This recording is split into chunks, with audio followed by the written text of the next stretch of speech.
sống vấp ngã cho ta hiểu rằng ngã ở đâu thì ta phải dừng chỗ đó.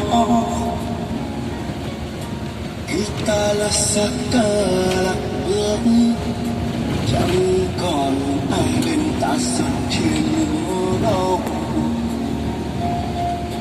Ôi sao nhân thế quá phũ phàng, lòng người thầm sâu sao đã đoạn qua.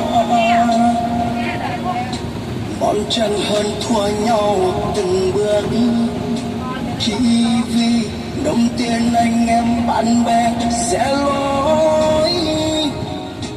Khi trong tay ta không có tiền, ngọt ngào đôi môi kia cũng sẽ hóa hư vô.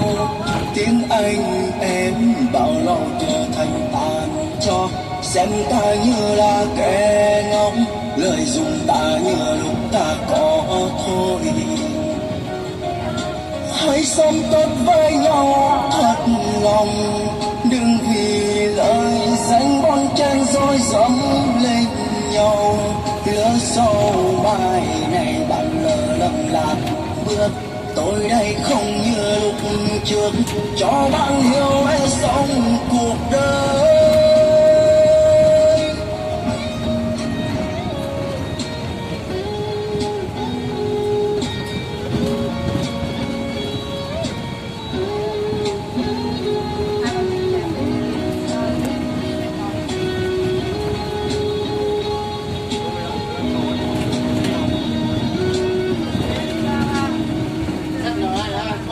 Người ta không châm sầm nó lại sợ nó lại buồn đây. Rồi đây á, chắc sẽ gọi cho người kia xuống ra luôn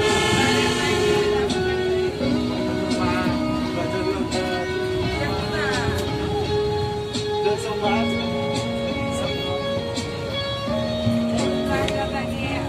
sống vấp ngã cho ta hiểu rằng ngã ở đâu thì ta phải dừng cho.